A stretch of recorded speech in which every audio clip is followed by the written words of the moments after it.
You, John Fitzgerald Kennedy, do solemnly swear. I, John Fitzgerald Kennedy, do solemnly swear. That you will faithfully execute the office of President of the United States. That I will faithfully execute the office of President of the United States. And will, to the best of your ability. And will, to the best of my ability. Preserve, protect, and defend the Constitution of the United States. Preserve, protect, and defend the Constitution of the United States. So help you God.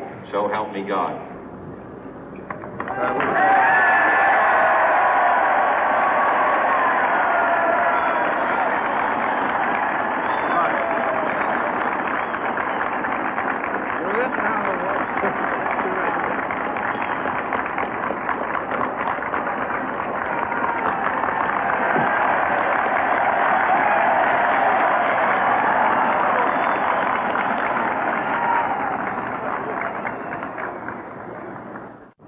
Vice President Johnson, Mr. Speaker, Mr. Chief Justice, President Eisenhower, Vice President Nixon, President Truman, Reverend clergy, fellow citizens. We observe today not a victory of party, but a celebration of freedom, symbolizing an end as well as a beginning, signifying renewal as well as change. For I have sworn before you and Almighty God the same solemn oath our forebears prescribed nearly a century and 3/4 ago.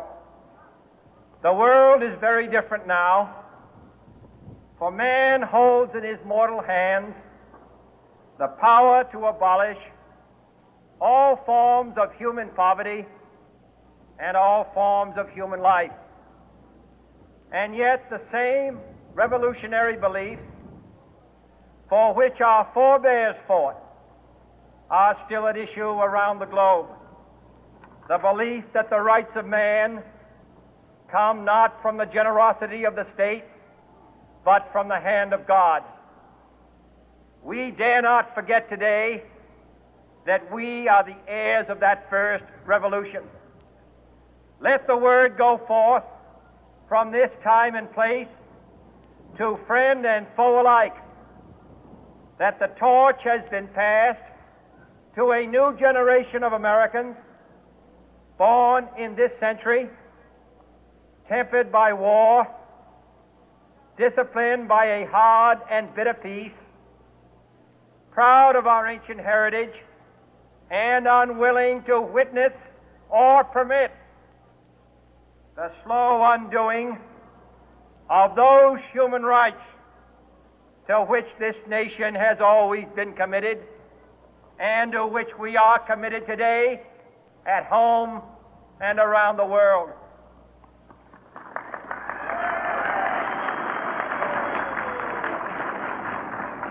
Let every nation know, whether it wishes us well or ill, that we shall pay any price, bear any burden, meet any hardship, support any friend, oppose any foe to assure the survival and the success of liberty.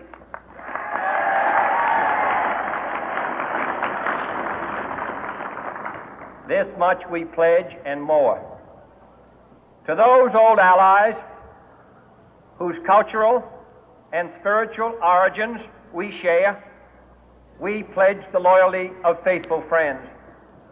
United, there is little we cannot do in a host of cooperative ventures. Divided, there is little we can do, for we dare not meet a powerful challenge at odds and split asunder. To those new states whom we welcome to the ranks of the free, we pledge our word that one form of colonial control shall not have passed away, merely to be replaced by a far more iron tyranny.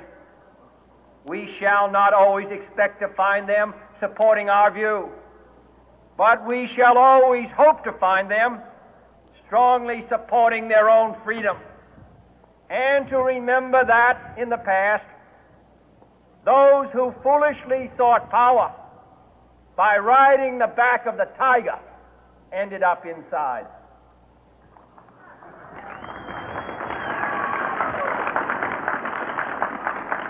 To those people in the huts and villages of half the globe struggling to break the bonds of mass misery, we pledge our best efforts to help them help themselves for whatever period is required, not because the communists may be doing it, not because we seek their votes, but because it is right.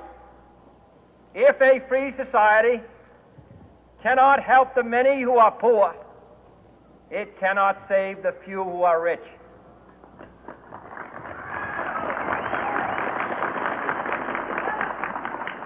To our sister republics south of our border, we offer a special pledge to convert our good words into good deeds, in a new alliance for progress, to assist free men and free governments in casting off the chains of poverty.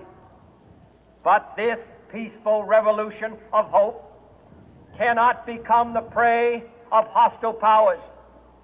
Let all our neighbors know that we shall join with them to oppose aggression or subversion anywhere in the Americas.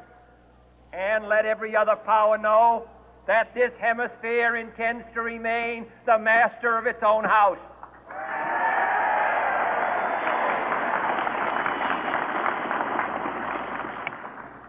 To that World Assembly of Sovereign States, the United Nations, our last best hope, in an age where the instruments of war have far outpaced the instruments of peace, we renew our pledge of support to prevent it from becoming merely a forum for invective, to strengthen its shield of the new and the weak, and to enlarge the area in which its writ may run. Finally, to those nations who would make themselves our adversary, we offer not a pledge, but a request that both sides begin anew the quest for peace. Before the dark powers of destruction, unleashed by science, engulf all humanity in planned or accidental self-destruction, we dare not tempt them with weakness, for only when our arms are sufficient beyond doubt can we be certain beyond doubt that they will never be employed. But neither can two great and powerful groups of nations take comfort from our present course, both sides overburdened by the cost of modern weapons, both rightly alarmed by the steady spread of the deadly atom, yet both racing to alter that uncertain balance of terror that stays the hand of mankind's final war. So let us begin anew, remembering on both sides that civility is not a sign of weakness, and sincerity is always subject to proof. Let us never negotiate out of fear, but let us never fear to negotiate.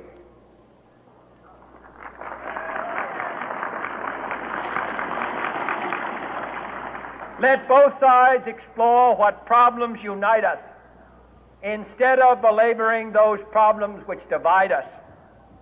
Let both sides, for the first time, formulate serious and precise proposals for the inspection and control of arms, and bring the absolute power to destroy other nations under the absolute control of all nations.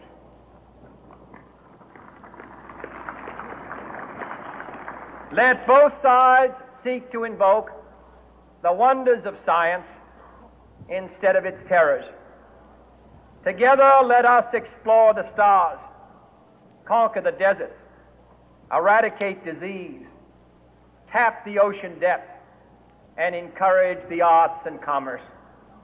Let both sides unite to heed in all corners of the earth the command of Isaiah to undo the heavy burden and let the oppressed go free.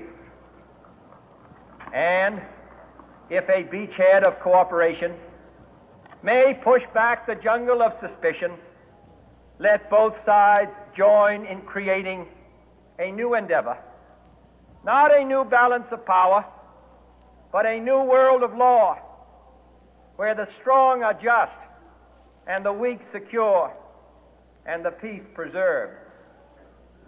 All this will not be finished in the first 100 days, nor will it be finished in the first 1,000 days, nor in the life of this administration, nor even perhaps in our lifetime on this planet.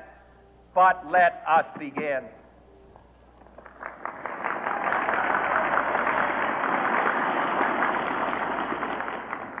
In your hands, my fellow citizens, more than mine, will rest the final success or failure of our course.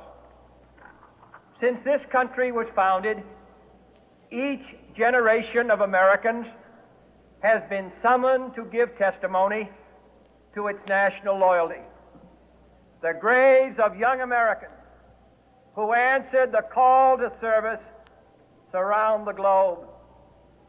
Now the trumpet summons us again, not as a call to bear arms, though arms we need, not as a call to battle, though in battle we are, but a call to bear the burden of a long twilight struggle, year in and year out, rejoicing in hope, patient in tribulation,